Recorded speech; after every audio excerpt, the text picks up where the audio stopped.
अस्सलाम वालेकुम and welcome. इस वीडियो में आप सीखोगे कि वेरिएबल्स क्या होते हैं और पाइथन में वेरिएबल्स किस तरह से बनाते हैं। वेरिएबल्स हर प्रोग्रामिंग लैंग्वेज के अंदर बहुत ज़्यादा इंपॉर्टेंट होते हैं। वेरिएबल एक बॉक्स की तरह होता है जिसके अंदर हम कोई वैल्यू को स्टोर करते हैं। कंप्यूटर साइंस में वेरिएबल एक मेमोरी लोकेशन होती है जहाँ पर हम कोई भी वैल्यू को स्टोर करते हैं और उस लोकेशन को हम एक नेम भी दे देते हैं ताकि हम बाद में वो नेम यूज़ करके उस मेमोरी लोकेशन को एक्सेस कर सकें और वैल्यू को हासिल कर सकें। हर प्रोग्रामिंग लैंग्वेज में वेरिएबल को डिक्लेयर किया जाता है और वेरिएबल को डिक्लेयर करने के कुछ रूल्स होते हैं। पाइथन दूसरी प्रोग्रामिंग लैंग्वेजेस की निस्बत वेरिएबल क्रिएट करने में थोड़ी सी डिफरेंट है क्योंकि पाइथन डायनामिक टाइप सिस्टम को यूज़ करती है फॉर क्रिएटिंग वेरिएबल्स। अब डायनामिक टाइप सिस्टम क्या होता है ये हम इस वीडियो में जब प्रैक्टिस करेंगे तो आपको समझ में आ जाएगा। अब मैं एक वेरिएबल बनाता हूँ, इसको मैं नाम देता हूँ नंबर एंड इसको मैं इक्वल करता हूँ 10 के।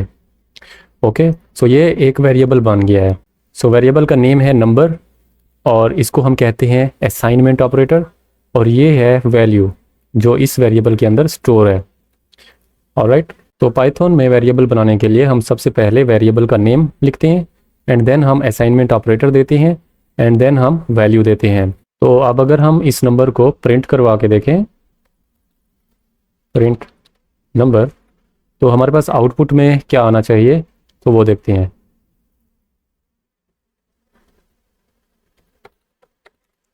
Python variable start P Y. Okay, तो आप देख सकते हैं कि हमारे पास आउटपुट में 10 आया है। अब हम बात करते हैं पाइथन में वेरिएबल्स बनाने के क्या रूल्स हैं। ओके, सो रूल्स, हर प्रोग्रामिंग लैंग्वेज में वेरिएबल क्रिएट करने के रूल्स होते हैं जिनको फॉलो करना ज़रूरी होता है। अगर हम उन रूल्स को फॉलो नहीं करेंगे तो हमें एरर मिलेगा। फॉर एग्जांपल, वेरिएबल का नेम कैसा होना चाहिए और वेरिएबल के अंदर किस तरह का डाटा हम स्टोर कर सकते हैं। तो सबसे पहला जो रूल है वो ये है कि वेरिएबल का जो नेम है वो या तो अल्फ़ाबेट के साथ स्टार्ट होना चाहिए, स्मॉल अल्फ़ाबेट या कैपिटल अल्फ़ाबेट, और या तो अंडरस्कोर के साथ स्टार्ट होना चाहिए। Name must be start with A to Z, capital A to Z और अंडरस्कोर। ओके, यहाँ पर आप देख सकते हैं जो वेरिएबल मैंने क्रिएट किया है वो स्मॉल अल्फ़ाबेट के साथ स्टार्ट हो रहा है। एक और बात आपने याद रखनी है कि वेरिएबल्स के नेम जो होते हैं वो केस सेंसिटिव होते हैं। Variable names are case sensitive का मतलब यह है कि अब ये हमारे पास वेरिएबल है नंबर, तो मैं यहाँ पर कैपिटल आर अगर दे दूँ तो ये हमें एरर देगा क्योंकि यहाँ पर इसका जो आर है वो स्मॉल है और यहाँ पर हमने कैपिटल लेटर दिया है। सो अगर हम इसको एग्जीक्यूट करें तो हम एरर हमें मिलेगा। So you can see name error. Okay, so हम ऐसा नहीं कर सकते हैं, वेरिएबल के नेम्स केस सेंसिटिव होते हैं। ओके, थर्ड बात आपने याद रखनी है कि वेरिएबल का नेम जो है वो रिजर्व कीवर्ड ना हो। लाइक पाइथन में कुछ रिजर्व कीवर्ड्स हैं। Variable name should not be reserved keyword like if, else, for, def, क्योंकि ये जो कीवर्ड्स हैं ये रिजर्व्ड कीवर्ड्स हैं, हम इनको यूज़ नहीं कर सकते। उसका रीज़न ये है कि ये कीवर्ड्स ऑलरेडी प्रोग्रामिंग लैंग्वेज के अंदर डिफाइंड होते हैं जिनका एक स्पेशल यूज़ होता है, जिनकी स्पेशल फंक्शनैलिटी होती है। सो हम इनको वेरिएबल के नेम के तौर पर यूज़ नहीं कर सकते। सो नेक्स्ट आपने ये बात याद रखनी है कि वेरिएबल का नेम नंबर के साथ स्टार्ट नहीं हो सकता। So variable name should not be start with number. Alright, like ये हमारे पास वेरिएबल है तो हम इसको नंबर के साथ स्टार्ट नहीं कर सकते हैं तो हमारे पास एरर आ जाएगा।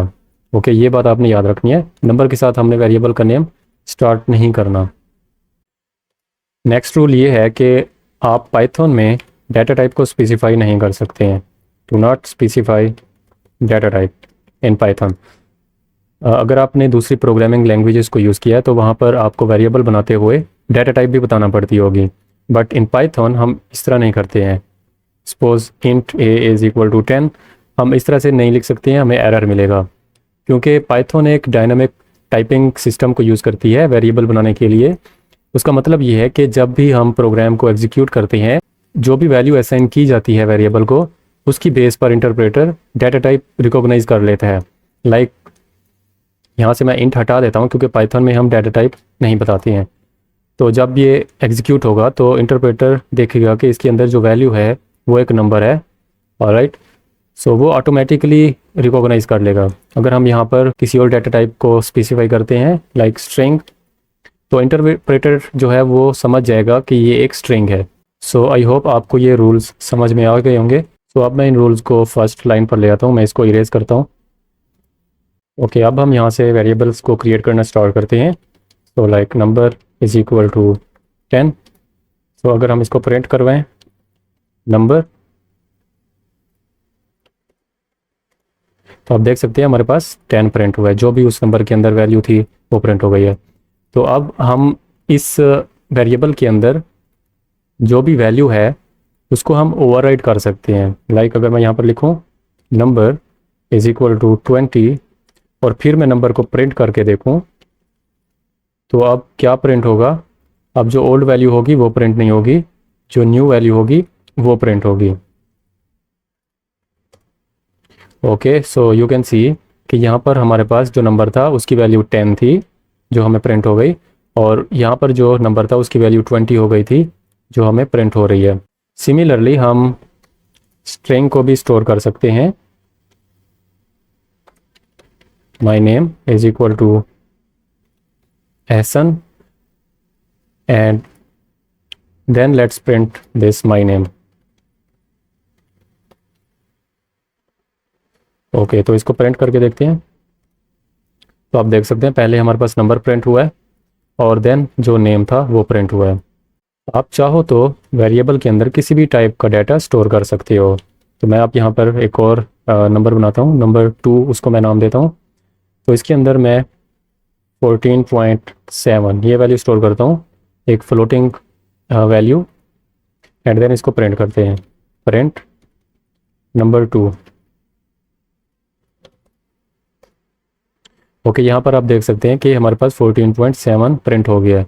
तो हमें यहाँ पर कोई भी डाटा टाइप बताने की ज़रूरत नहीं होगी। तो अब पाइथन में आप एक वेरिएबल को डिफरेंट टाइप भी असाइन कर सकते हैं, डिफरेंट डाटा टाइप। लाइक ये हमारे पास 10 है, नंबर के अंदर एक इंटीजर स्टोर है। तो अब सिमिलरली नंबर के अंदर मैं 12.9 ये स्टोर करता हूँ। ये एक डिफरेंट डाटा टाइप है और ये एक डिफरेंट डाटा टाइप की वैल्यू है। ये इंटीजर है और ये एक फ्लोट है। सो पाइथन में आप इस तरह से कर सकते हैं, इसमें कोई एरर नहीं आएगा। सो हम अगेन नंबर को प्रिंट करते हैं एंड आप देख सकते हैं कि हमारे पास 10 भी प्रिंट हो गया और सेम वेरिएबल के ज़रिए हमारे पास फ्लोट वैल्यू भी प्रिंट हो गई है। सो पाइथन में टाइप कास्टिंग भी बहुत ईजी है। सिमिलरली अगर इस नंबर को मैं एक स्ट्रिंग असाइन कर दूं, हेलो वर्ल्ड, सो तब भी ये प्रोग्राम चल जाएगा, इसमें कोई एरर नहीं आएगा। ऑलराइट, तो आप देख सकते हैं कि हमारे पास इंटीजर प्रिंट हुआ है एंड देन हमने नंबर में फ्लोट वैल्यू स्टोर करवाई एंड देन हमने स्ट्रिंग सेम वेरिएबल के अंदर स्टोर करवाई। सो पाइथन में हम मल्टीपल वेरिएबल्स को एक ही लाइन में क्रिएट कर सकते हैं। Like number 1 is equal to number 2 is equal to number 3 and is equal to 10। So अब यहाँ पर हमने 3 डिफरेंट वेरिएबल्स क्रिएट किए हैं जिनको हमने एक ही वैल्यू असाइन कर दी है। सो ये 10 जो है ये नंबर 3 में भी है, नंबर 2 में भी और नंबर 1 में भी। सो अब हम इसको प्रिंट करते हैं, print number 1, print number 2 and print number 3। तो आप देख सकते हैं कि तीनों की जो वैल्यू है वो 10 है। सिमिलरली हम सेम लाइन में डिफरेंट वैल्यूज़ भी असाइन करवा सकते हैं, लाइक वैल्यू 1, वैल्यू 2, वैल्यू 3। ये मैंने 3 वेरिएबल्स बनाए हैं डिफरेंट एंड इनको मैं असाइन करवाता हूँ 20, 30, 40। ओके, सो यहाँ पर क्या डिफरेंस है, इसमें हमने तीन डिफरेंट वेरिएबल्स को सेम वैल्यू असाइन कर दी थी। अब यहाँ पर हमने तीन डिफरेंट वेरिएबल्स को तीन डिफरेंट वैल्यूज़ असाइन की हैं। सो यहाँ पर हमने असाइनमेंट ऑपरेटर यूज़ किया था एंड यहाँ पर हमने कॉमा यूज़ किया है वेरिएबल्स को सेपरेट करने के लिए। तो यहाँ पर जो फर्स्ट वैल्यू है वो फर्स्ट वेरिएबल को असाइन होगी, जो सेकंड वैल्यू है वो सेकंड वेरिएबल में जाएगी एंड जो थर्ड वैल्यू है वो थर्ड वेरिएबल में जाएगी। अब हम इसको भी प्रिंट करवा के देखते हैं। Print value 1, print value 2 and print value 3, और इसको हम एग्जीक्यूट करते हैं। तो आप देख सकते हैं कि ये जो 10 है ये सेम है जो हमने यहाँ पर असाइन किए थे नंबर 1, नंबर 2, नंबर 3 को, एंड देन हमने जो वैल्यूज़ बनाई हैं 20, 30 एंड 40। सो ये सेम लाइन में हमने डिफरेंट वैल्यूज़ डिफरेंट वेरिएबल्स को असाइन किए हैं। ओके, इसको मैं रिमूव करता हूँ और हम एक प्रोग्राम बनाते हैं, स्वैप टू नंबर्स। अगर आपने दूसरी प्रोग्रामिंग लैंग्वेजेस को सीखा हो तो स्टार्ट में आपको स्वैप नंबर्स करने का प्रोग्राम बहुत बार मिला होगा। तो अब पाइथन में हम इसको करके देखते हैं। तो यहाँ पर मैं दो वेरिएबल्स बनाता हूँ, नंबर 1 एंड नंबर 2, और नंबर 1 को मैं असाइन करता हूँ 10, नंबर 2 को मैं असाइन करता हूँ 20। सो इनको प्रिंट करवा के देखते हैं, नंबर 1 एंड प्रिंट नंबर 2। तो आप देख सकते हैं कि नंबर 1 की वैल्यू 10 है और नंबर 2 की वैल्यू 20 है। तो हम चाहते हैं कि नंबर 1 जो है उसकी वैल्यू 20 प्रिंट हो और नंबर 2 की वैल्यू 10 प्रिंट हो। तो वो हम पाइथन में इस तरह से कर सकते हैं, number 1 and number 2 and is equal to number 2 and number 1।